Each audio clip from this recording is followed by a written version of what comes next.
What's crack-a-lack, it's your boy Broshmo. Just in case you did not know so, today talk about Aaron Rodgers. Is there still something left in the tank? We'll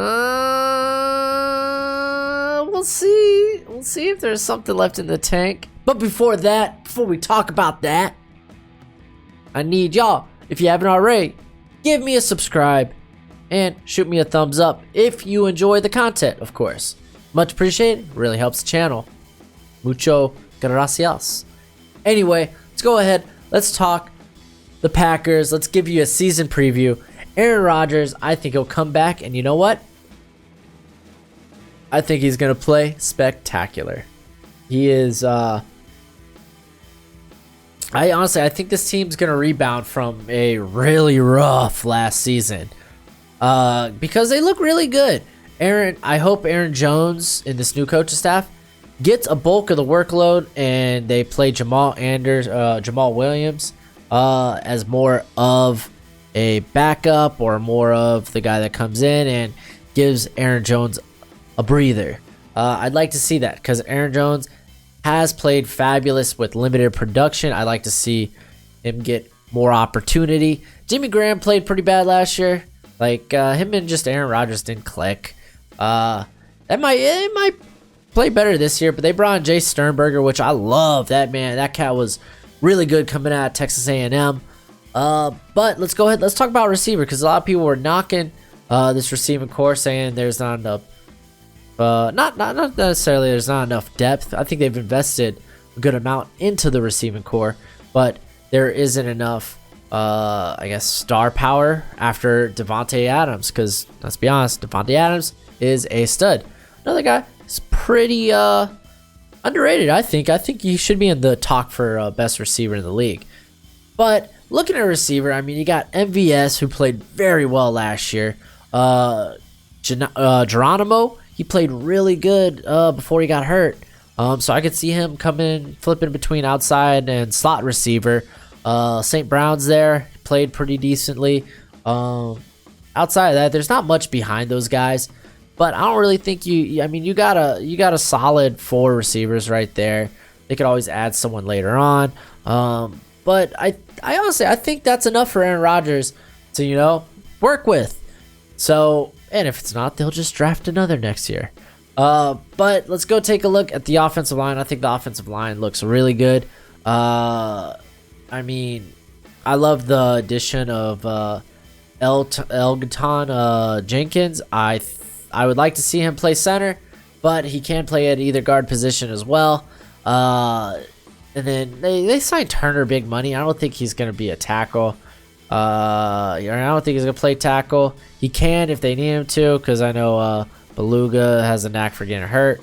But he'll probably play guard. He'll probably compete with Lane Taylor for that guard position. Corey Lindsey has been a fine center. They got Jason Spriggs as well, who's kind of been developing. Very low key, very quiet. Been developing in a backup role. So they got some good depth there. The offense, honestly, I expect this offense to play a lot better this year, especially Aaron Rodgers if he's completely healthy. So let's go ahead and let's talk about the defense, because this is, I think, the biggest upgrade as far as this team did so much to upgrade their defense, to upgrade their pass rush.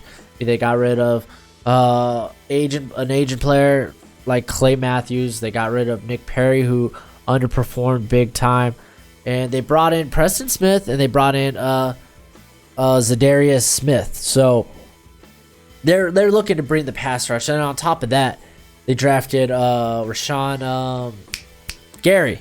There we go. They brought him in, and I don't know. Honestly, I think I don't know what his role is going to be. He might be playing more inside. I think on these nickel downs or these sub plays that you'll see Zadarius move inside to put his hand in the dirt to get Kyler Fackrell, who played very well last year. A little bit of play, but again, they added a lot Mike Daniels, Kenny Clark, phenomenal players. Even Mike Daniels, he's declining a bit, but that doesn't say much. He still plays at a very high level. Blake Martinez, one of the most underrated middle linebackers in the league. You heard it from me. He played very well, and they just upgraded the secondary huge.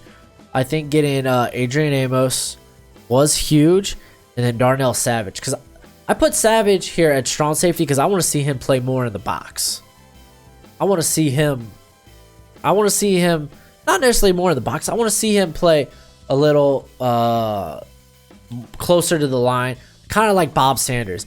I think that for me, that was his player comparison. When he was coming out of Maryland, I was like, this guy's like Bob Sanders. Kind of got the same build. He's just jacked, but he's super fast. He could get to the line so quick, and he could get back into coverage so fast. He's a very intelligent player.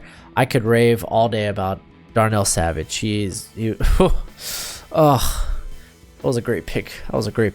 Packers. And then Adrian Amos provides a big upgrade over, honestly, was it Justin James? Josh Jones. Excuse me, Justin James. But Josh Jones and HaHa Clinton Nix. So, very good. Jari Alexander played very well. Kevin Key played decent in the slot. You got Tremont Williams, who, even getting older, he's like a fine wine, only gets better with age. You also have Josh Jackson there to help kind of rotate that corner too. So the defense looks really good. This team, I'm telling you, this team's going to look a lot better from last year. It's not the same team at all.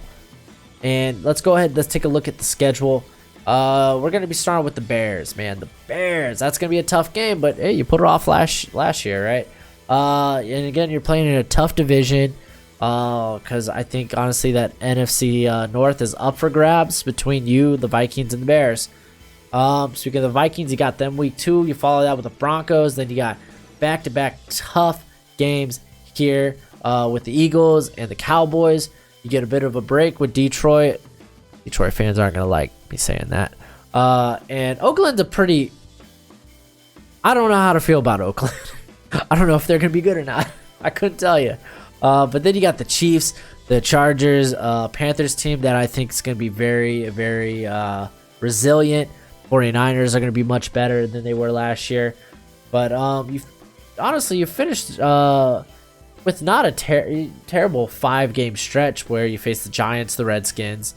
You got a tough one at home against the Bears, and then a tough one away against Vikings. But then you finish with Detroit, and Detroit fans aren't going to like that. Honestly, for me, I think this is going to be a double-digit win year. I have y'all going 11-5. I really expect a big rebound from this Packers team. I expect them to be in the playoffs. And I'm just so excited to see this team play. This is one of my favorite teams to watch this year. Definitely going to be the Packers. But anyway, that's it for the video. But until next time, you be easy, my friends. Later.